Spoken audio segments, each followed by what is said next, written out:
and welcome back. I sort of tried to get another video in soon, and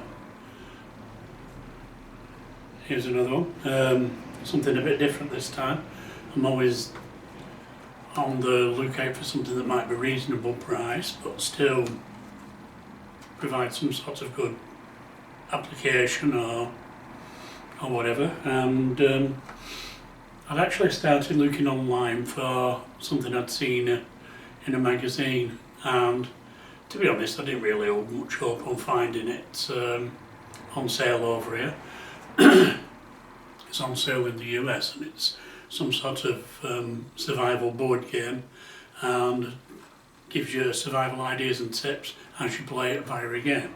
But anyway, on searching I did find 2 packs of cards, and one is the cards look conventional with some sort of helpful tidbit in the middle, and the others, I think you'd have a job playing a game of cards with them really, but again, it's I'll show you the card boxes, it'll give you a better idea. Here's one, Don't Die Out There, and the other one,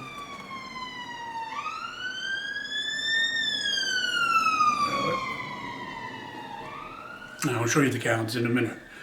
The 54 life-saving earthquake safety tips. Well, yes, we won't encounter too many earthquakes in the UK, although I'll just tell you a little story. I think it was the, let me see, late 70s, yeah, prior to 1980, where I lived then, when I'd just moved in with my wife, or the lady who was to become my wife at that time. We had a tremor which was 5.6 on the Richter scale, and ordinarily it would just have shoot the houses, and that would have been that really. Perhaps a few slates loose and a chimney pot falls down, but we're on pretty good bedrock in the UK. Having said that, there are a lot of mines run under our country, and they're abandoned and they're empty. And when this earthquake took place, there were mines running under the houses where I lived and the surrounding streets, from a place called Agecroft over Manchester way.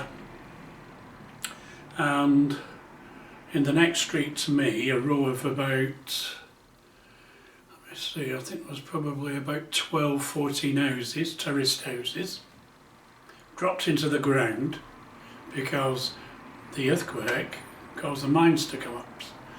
And they're old houses like this one I'm living in, old Victorian, so they're a good, what, I'd say a good 40 feet, 50 feet high, perhaps more. It's just an estimate, but they dropped into the ground up to the top of the bedroom window. Luckily there was nobody at home in any of those houses that day, but if there had been, I think they'd have been just about able, if they were still okay, to have opened the top window and climbed out onto the footpath. To be honest, I don't think people, the houses didn't collapse, the entire road just dropped straight into the ground. There was structural damage to the mains, water, electric, gas, and of course obviously emergency services had to come to that. Because of that, the street I lived in, the roads were split in two by a small road running between the houses, and the houses at the top end started to sink, and when I finally moved out of my house they'd sunk about 4 inches into the ground, which didn't bode well. And I've since looked around that area. The road that I lived on is still there, but the houses on the next row halfway along have been renewed, new houses built, and it looks kind of odd. But anyway, so anything can happen, anytime, anywhere. You've just got to expect the unexpected.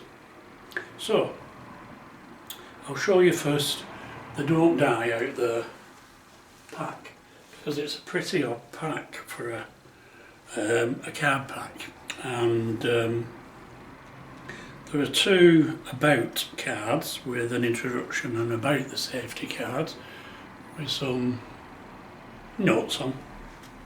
The Joker cards telling you the contents. One tells you the contents of the pack, if that's showing up alright. So the Joker card is quite useful as well, and a couple of useful tips also on the other Joker card about travelling before you go, where you go. Then this is where they start to get really odd, because as I said, they're supposed to be playing cards, and the diamonds are divided into a blue pack, the clubs into a green,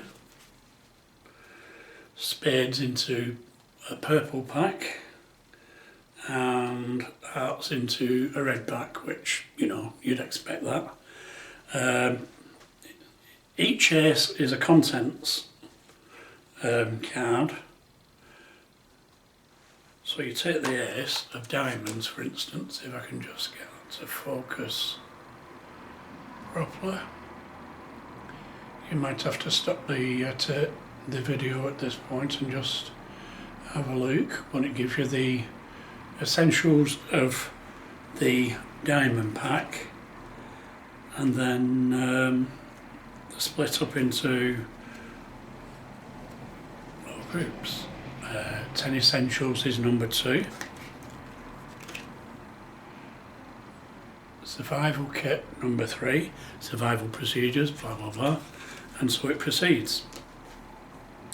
And each colour group is a different safety area and a different set of survival tips. Now, perhaps it's my age, but I've got a ton of books on survival, safety, all sorts of stuff, and I'm finding it harder and harder to actually sit down and read about these days. The concentration just isn't there. My mind has too many things going on. I can only look at things on the computer for so long, and I have got something like 10,000 books I could read, and then I get bored. But I do find these little card packs quite easy, because when you've got a moment, say you go to the doctor's or something, you can just pull some of the cards out and run through them to pass the time. So, bus journey, car journey, something like that. And you could read them out to your fellow passengers or whatever, and share the safety tip or drill or kit pack or first aid pack, that sort of thing. Now we'll just jump across to the 54 life-saving earthquake safety tips. Now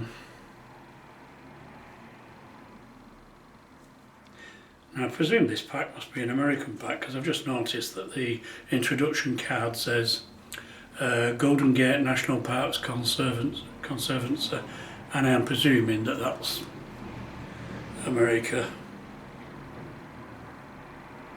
Golden Gate National Parks, and it does actually mention San Francisco and Alcatraz and such like on there, but anyway. Your cards are, not quite sure what that star card is there, but you have a star card for some reason in the group, and as you can see there's a question and there's an answer. The Joker, it just has a question. I presume you're supposed to go and find the answer. I've noticed there's a few cards like that where they just have a question. The Ace just has a question.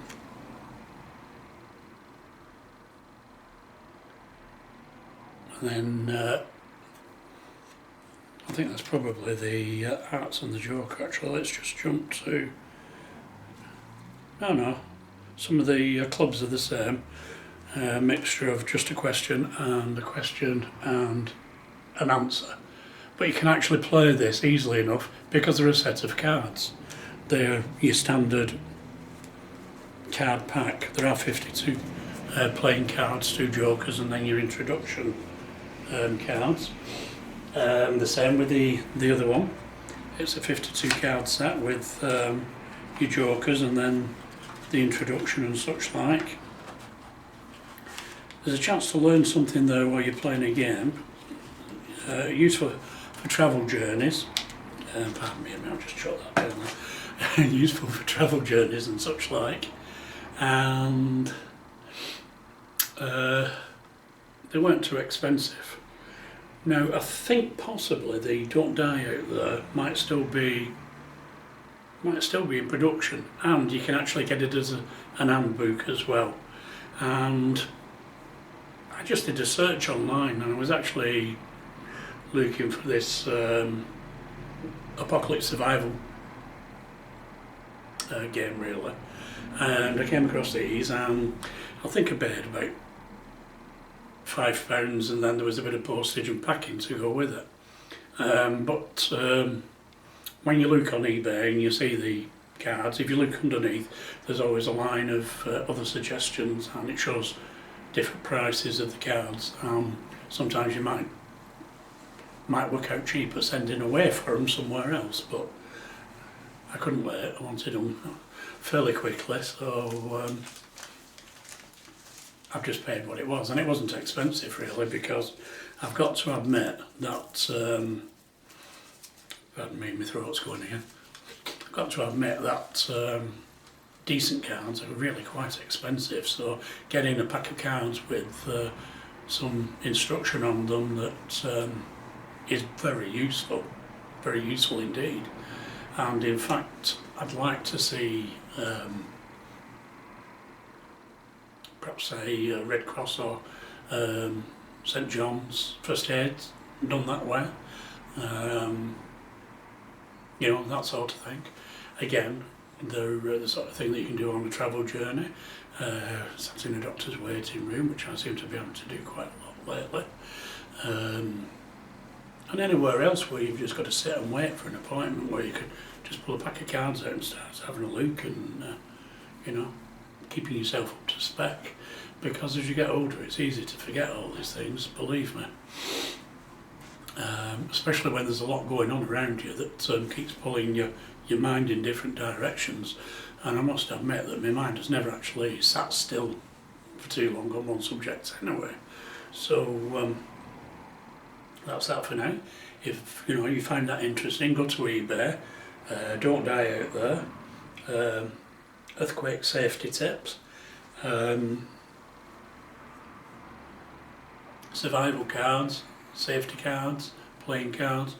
Just have a good general look, and like I say, with one of them, I think it's the Don't Die Out There is a book, so you have to be careful that you are, if you want the cards, getting the cards instead of the book. Look that it says playing cards, because the adverts I saw were identical, and then in small print, this is the book, and the ISO number, and then playing cards. So keep that in mind, and I'll speak to you again soon, hopefully. Bye for now.